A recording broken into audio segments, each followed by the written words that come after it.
Assalamualaikum warahmatullahi wabarakatuh. Alhamdulillah. Alhamdulillahilladzi anzala sakinata fi qulubil mu'minin yazdadu imanan ma'a imanihim. Asyhadu an la ilaha illallah wahdahu la syarikalah wa asyhadu anna Muhammadan abduhu wa rasuluh. Allahumma sholli ala Muhammad wa ala ali Muhammad, amma ba'du. Ikhwani sahabat Hikmah Jumat rahimakumullah. Islam mengajarkan kepada umatnya, Islam memerintahkan kepada umatnya untuk saling tolong menolong, untuk saling bantu membantu, untuk saling nasihat menasihati. Tawashaw bil haqqi wa tawashaw bis sabr. Bertolong menolonglah dalam kebenaran dan kesabaran. Di surah yang lain, surah Al-Maidah, firman Allah yang lain, surat Al-Maidah ayat 2, Allah berfirman, wa ta'awanu 'alal birri wa taqwa wa la ta'awanu 'alal ismi wal 'udwan wattaqullah innallaha syadidul iqab. Tolong menolonglah kamu sekalian dalam kebajikan, dalam kebaikan dan takwa,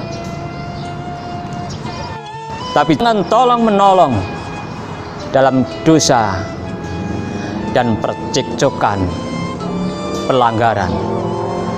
Takutlah kepada Allah. Sesungguhnya di sisi Allah azab siksa sangat berat. Ikhwani sahabat Hikmah Jumat rahimakumullah. Untuk itu melalui mimbar Hikmah Jumat kesempatan kali ini, saya ingin menyampaikan sebuah pesan, sebuah hadis Rasul Muhammad sallallahu alaihi wasallam tentang 4 hal yang akan mengarahkan kehidupan kita kepada kerugian, kepada kecelakaan, bahkan kebangkrutan, kepailitan. Alamatus syaqawah arba'ah. 4 hal tanda gejala ciri orang itu akan mengalami syaqawah, kerugian. 1. Nisyanud dzunubil madiyah wa huwa indallahi mahfudah. Melupakan dosa yang telah kita lewati, melalaikan dosa yang telah diperbuat, wahia indallahi mahfudah. Sedang dosa itu di sisi Allah tercatat, terjaga, artinya tidak terhapus. Ma'asyiral muslimin, sahabat Hikmah Jumat rahimakumullah. Gejala tanda yang pertama, orang itu arah hidupnya kepada kerugian, pada kecelakaan, dikala manusia itu dengan mudah melupakan dosa. Mengapa demikian? Ingat, kecenderungan orang yang mudah melakukan dosa, dia tidak akan pernah memohon ampun kepada Allah Subhanahu wa ta'ala, membaca istighfar, apalagi tobat atas perbuatan hal yang menghasilkan dosa itu, sehingga punya rasa menyesali akan perbuatan yang telah dilakukan, sehingga ia mau berubah, mengganti hal perbuatan amal itu, ganti dengan amal yang baik. Kita harus sadar sebagai seorang muslim, sebagai seorang mukmin, jikalau memang Allah menjadikan fitrah manusia itu al-insan makhluk khata' wa nisyan. Manusia itu tempatnya khata', salah, wa nisyan, dan lupa. Tapi sebaik-baik orang yang khotok, yang melakukan kekhilafan, kesalahan, yang itu berakibat dosa karena kelupaannya, adalah taubat, adalah mohon ampun kepada Allah Subhanahu wa ta'ala. Bilisan istighfar, astagfirullahaladzim, astagfirullahaladzim, astagfirullahaladzim. Yang kedua, gejala orang itu akan mengalami kerugian, kehidupan yang penuh dengan kecelakaan, kepailitan di kelak kemudian hari. Zikrul hasanatil madiyah la tajri aku bilat amrudat. Jikalau manusia itu senang, gemar mengingat-ingat akan amal soleh, amal kebaikan yang telah dilakukan, la tajri, padahal kita tidak tahu aku bilat amrudat, amal yang telah kita lakukan, ibadah yang telah kita lakukan itu diterima oleh Allah amrudat atau bahkan tertolak. Hadirin ma'asyiral muslimin, sahabat Jumat rahimakumullah. Poin yang kedua, jikalau kita terbuai angan-angan senantiasa mengingat akan kebaikan kita, amal yang telah kita lakukan, kita harus waspada.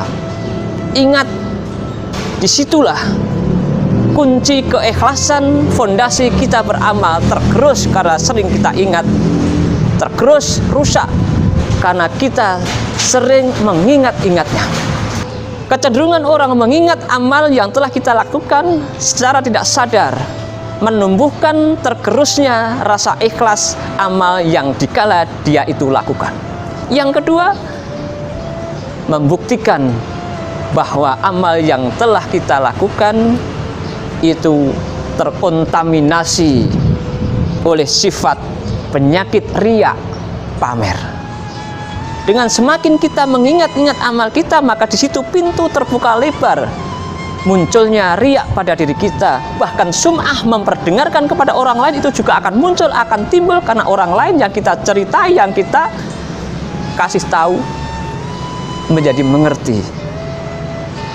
Dan yang ketiga akan muncul yang namanya ghibah. Na'udzubillah min dzalik. Maka jikalau manusia itu sering mengingat amal ibadah, mengingat amal yang baik, yang hasanah itu, sesungguhnya tiga hal akan muncul. Satu, keikhlasannya itu dipertanyakan. Yang kedua, akan muncul sifat riya. Ketiga, akan muncul sum'ah. Dan yang ketiga, akan ada ghibah di antara kita. Ikhwani sahabat Hikmah Jumat rahimakumullah. Yang ketiga, tanda gejala orang itu akan mengarahkan hidupnya itu pada kecelakaan, kesengsaraan. Wa nadharahu ila man fawqahu fid dunya. Memandang kepada orang lain itu di urusan dunia lebih tinggi daripada kita. Artinya apa? Dalam urusan duniawi kita sering atau bahkan kita menggunakan kaca untuk senantiasa mendongakkan pandangan kita. Urusan materi, urusan harta, urusan jabatan, urusan-urusan yang sifatnya duniawi, kita senang memandang, kita senang memandang pada orang yang lebih kaya mungkin, kepada orang yang lebih tinggi jabatan pangkat kita, atau orang yang lebih tinggi derajat status sosialnya di lingkungan kita. Ini akan merugikan kehidupan kita, karena dengan itu sebenarnya kita telah membangun apa? Rasa ketidaksyukuran kita kepada Allah. Rasa syukur kita kepada Allah tergerus, karena disitulah kita tidak bisa menerima nikmat yang Allah berikan kepada kita dengan kita membandingkan kekayaan, kepunyaan orang lain. Yang kedua, di samping tergerus rasa syukur kita kepada Allah atas apa yang Allah nikmatkan, disitulah sebenarnya ifah dalam hati kita, rasa syukur kita akan nikmat Allah juga akan hancur, akan hilang. Ikhwani sahabat Hikmah Jumat rahimakumullah. Yang keempat, hal yang akan mengarahkan hidup kita pada kerugian, pada kesengsaraan, kepada kepailitan, pada kecelakaan.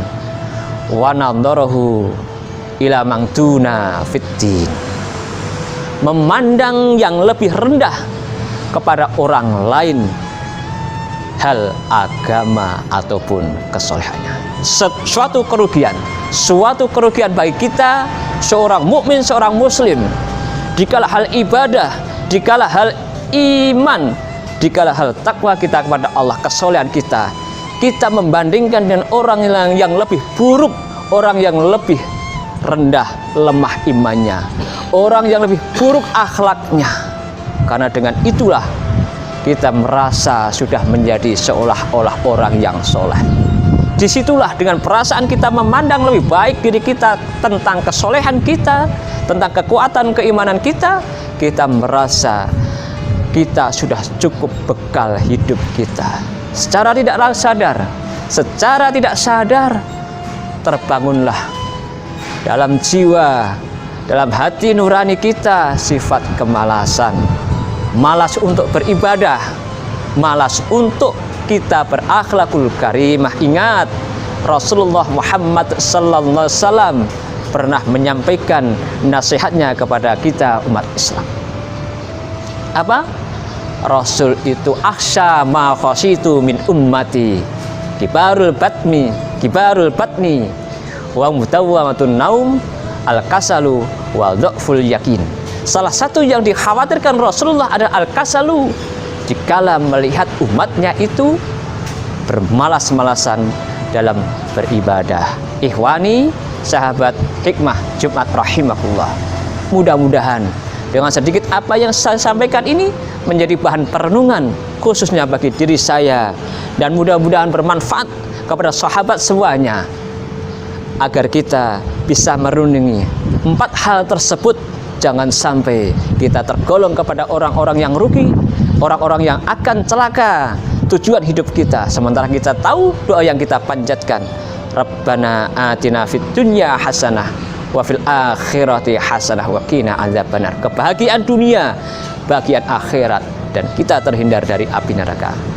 Di antara hal itu, kita jaga dosa yang telah kita lakukan, khilaf kita mohonkan ampun kepada Allah. Kita ikhlaskan amal kebajikan yang telah kita lakukan, jangan sampai kita ingat-ingat. Kita senantiasa bisa bersyukur kepada Allah dengan memandang hal yang sifatnya duniawi kepada orang yang lebih rendah, memandang kepada orang yang lebih soleh untuk urusan duniawi, untuk kita bisa membangkitkan diri untuk senantiasa tekun dan meningkatkan akidah kita, keyakinan kita kepada Allah, terlebih meningkatkan ketakwaan kita kepada Allah Subhanahu wa ta'ala. Demikian, assalamualaikum warahmatullahi wabarakatuh.